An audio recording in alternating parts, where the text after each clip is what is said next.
What's going on, YouTube? Fucking roll the windows up in here. Take these shades off too. Holy shit.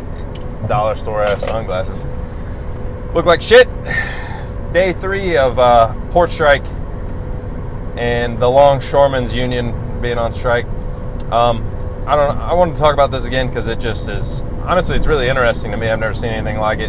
Not anything so serious. I know we had, what do we have, like the Hollywood writers strike? When was that, last year? But it's like,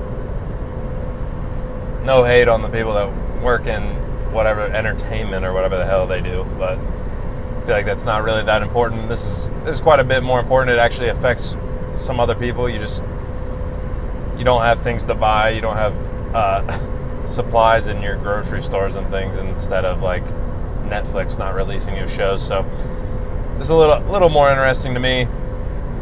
I was watching videos on it all today. I basically went down a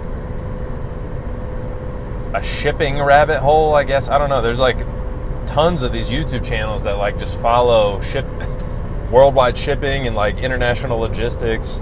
Like obviously United States logistics as well, but I was surprised at how much there is. It's wild how many little niches are on YouTube or whatever. So I watched some of these here and there. Heard some interesting information. And I kind of really wanted it. My main question was, anybody watching this video, I want to know, do you think this actually is gonna impact you? And if so, what's the timeline? Because like I'm giving my guess of like, maybe we start seeing the impacts, maybe like a week and a half, 2 weeks is when you're gonna start seeing some negative effects. Like maybe the stores and things like that are gonna have a little bit of less stuff. But that's from these other informational videos I was watching. Some of it's like apparently, obviously, it wasn't like out of the blue. Some people knew, but like some of the other retailers and these big companies had either already rerouted their shipments because they knew that this was probably going to happen and the ports were going to close, or they have like stocked up on supplies, basically, of obviously non-perishable items. Can't really do that with food or anything like that. But that's pretty wild. And it's like, I didn't hear anything about like, this is, I feel like I got a pretty good ear to the ground on the just like political geopolitics stuff. Like I feel like this is a pretty big thing, and I didn't hear anything about it until like the day before it happened, basically.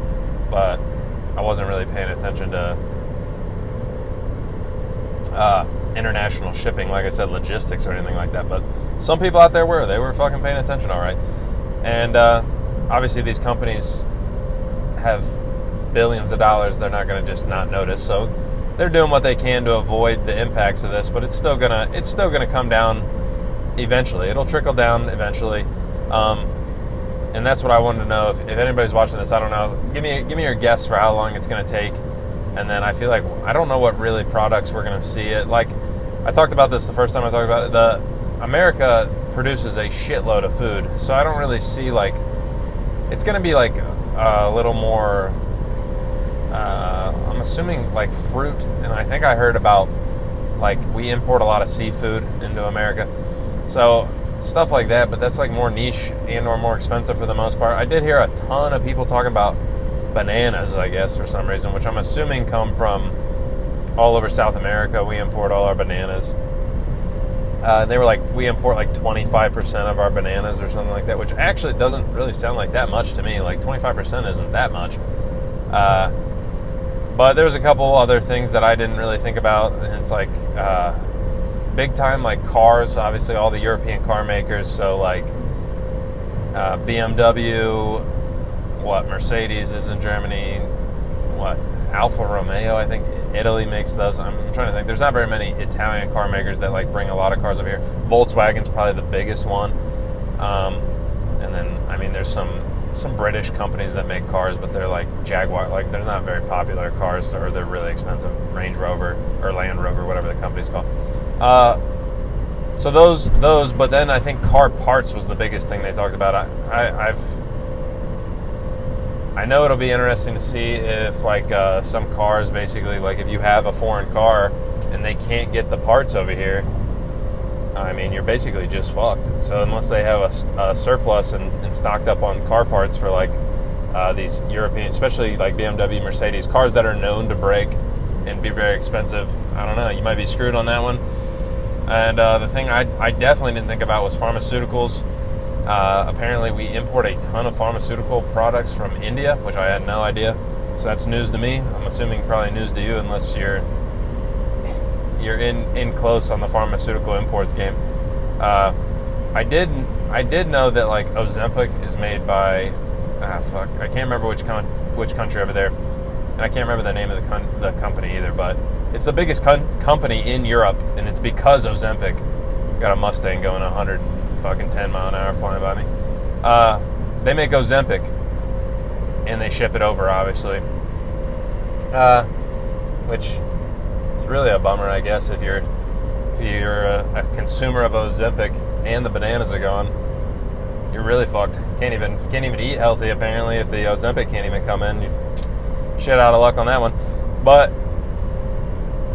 I don't know if they would have stocked up on pharmaceuticals like that to come in. But apparently that might be another twist to this whole thing that I definitely didn't see coming. And who knows how long it's gonna last. I mean, we really have no idea. It could be over tomorrow. It could be a couple more weeks, a month, two months. Who knows? I mean, we just got to see, watch it play out. I mean, I feel like that might as well be the fucking slogan of the channel at this point, is just keep on waiting, just watch and wait and watch, whatever. Because it's like everything, all these big things just take a while to play out for the most part. So we got to sit back and watch. And then I was listening basically, and they're talking about all these things that are going to slow up basically, or we're not going to have access to if these strikes last long enough. I think the real thing is going to be, though, is like, I drive this highway every single day. I got a semi behind me. There's an Old Dominion one right there. Don't know what company that is. It's semis everywhere. The United States, I don't know if I'm not saying it as a fact, but I feel like we have to be the country with the most semis on the road, because I mean, it's a huge country.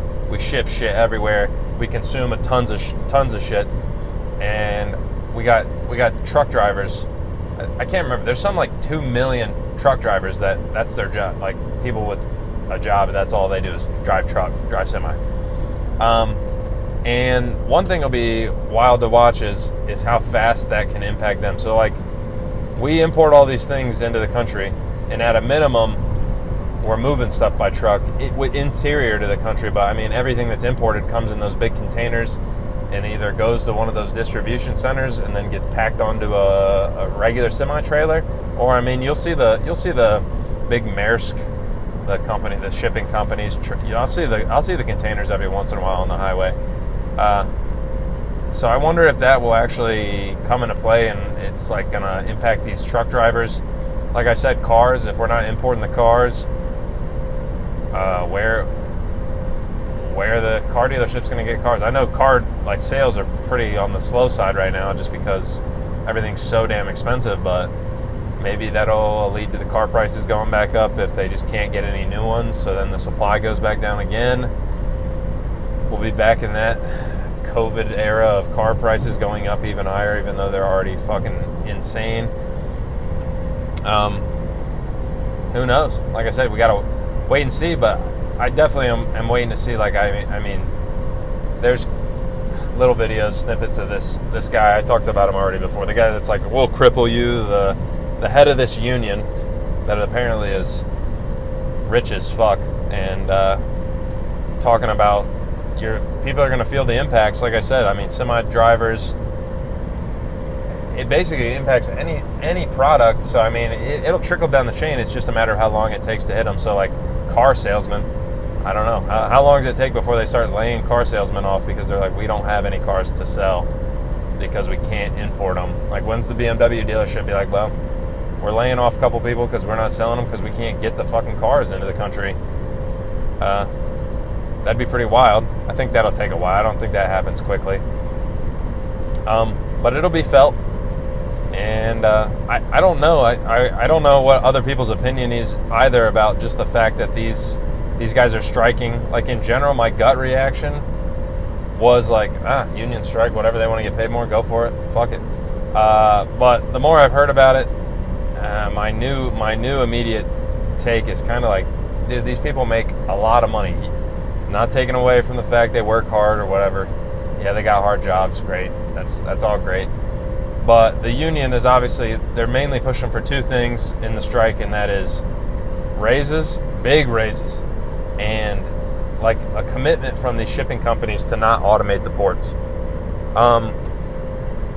Let's do the raise thing first. So they're originally asking for 77% over a 5-year contract. So when they signed their union contract, they would get a 77% raise. That's what they're asking for anyway, over that 5-year period. So what, 12-ish% or something like that, each year of a raise. I mean, that's a lot. That's a lot. Like what? Maybe even 14%. That's more than 12%. 14% maybe. That's a big fucking raise. 77%. And apparently these guys are already making 100 to 200 grand. Like, I've heard numbers all over the place. Somehow they say their starting wage is like $25 an hour, and then they're like, well, if they work overtime and hazard pay, they can make 250. It's like, okay, well, which one fucking is it? Because you can't. I don't care how much overtime you work. If you make $20 an hour, $25 an hour, you're not making 200 grand. It's just not happening. So these people make good money. I'm pretty sure their general wages. Wages. Jesus Christ. Their wages are probably around like $130K after their overtime, and they probably work a lot of hours, $150K, and they probably have. They work a lot of hours and shitty hours, and they work holidays and hazard pay, whatever. Yes, they probably do all that, but you're making a lot of money. I know regular people, like, I'm from Ohio, rural Ohio. There's dudes that work fucking concrete that work 80 hours a week. Like, it's not crazy to have a labor job and work a shitload of hours. It just is what it is. And that's hard work too, but these dudes don't make 150 grand, 200K. Like, it's just not a thing. And then they're asking for a 77% raise. So even if the lowest paid ones make 85, 90K a year, and you ask for 77% raise, I mean, what are you going to make? You're going to make 150? I mean, by default, and the dudes that are making 200K now make 300 and something? 300 and something to do what? I mean, that's wild. So I don't know. The negotiations are ongoing. The union denied a 55% raise, I think. Like, these companies have come to the table and offered they'll offer them a 55% raise over the next 5-year contract, and they denied it. So now they're going for like 61% or something like that. Still a huge raise. I mean, my 2 years, I've only worked for 2 years like full time after college, and I got a 13% raise and an 8% raise, and I was like, holy shit, that's fucking big raises. So like, since I've started, I mean, I've probably got like a $7 raise over a 30 bucks. So I'm looking at probably like a 20 some percent raise in 2 years, which is wild. I was like, that's astounding. I'm so surprised. That's a huge raise. People don't get raises like that normally. I think a normal raise is like a good raise is like 5% a year normally. I know we just went through a crazy inflationary period and all, but 77%, 61%. I'd be getting close to on track with that, I guess, if my company just kept giving me 8% raises every single year. After the 13% one, maybe I'd be getting like kind of close to the 50% raise, probably. That's crazy. I mean, that's big time money. No, I mean, I think the median household income in the United States is like 70-some thousand. These people are making right around double that, and then they want a 70% raise. I think you're going to lose some sympathy with people. For me, I think it's you lost sympathy with me immediately. It's like, dude, you guys are making fucking good money. Like I said, they work hard, whatever. If you're working 100 hours a week, okay, I'll give it to you. You make 130K. That's not that crazy. That's not that good if you work 100 hours a week. But I don't know. I don't know if there's any real way to find out how many hours these people are working on average or anything like that. I mean, how many hours can you work a week without like literally dying from lack of sleep? 100 hours, you're working 18-hour shifts or something like that's impossible. You're not doing that. That's not possible. you'd be at work literally all day and then go home and sleep for 5 hours and then go back into work perpetually? I don't think so. So maybe they're working 60, 70, 80 hour weeks. Like, that's all the time. Like, they never have days, never have weeks when it's less. And if that's so, I mean, why don't they fucking hire more people? Like, what the hell are you doing? And then the other big part is this automation thing. And I don't know how many people will give them guff over that, but I think this is bigger than the pay, honestly, in a lot of ways for them, because if they automate these ports, all these people lose their jobs. Because I think in general, like, not every single person, but almost all of them will lose their jobs because they have robot controlled machines. I've seen videos of it in like some Asian countries like China. They either are fully autonomous or they have people basically sitting on monitors with joysticks playing the machines like a video game, and you don't have to be in the machine to drive it. You just drive it from in a building. And these container movers and these cranes and stuff like that can all be operated remotely. And if they automate it, they just put robots out there basically. And then you went from getting paid $130K to 200K to nothing because they just fired your ass. And I get the argument. It makes sense. I mean, nobody wants to lose their job, obviously. Like, they want to have job security. But I don't know how long you can stand in the way of progress. Like, if the machines are way cheaper and can do it more efficiently, and like, there's no health care to the machines, obviously, they just got to maintain them. Safety, nobody can get hurt or killed if this job is dangerous, which I'm assuming it is if they're getting paid this much money. Hazard pay normally results in dangerous work, but it's coming regardless of what they want. Like, they're gonna automate it eventually. Like, they can only slow it down, or the United States basically falters because you're continuing to be doing things in a super inefficient way, because eventually these machines will be way better. I mean, it's not hard to see a machine being able to do a crane operator's job more precisely and way faster than a person can.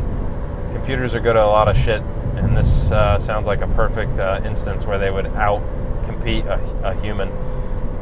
So I don't know where that goes.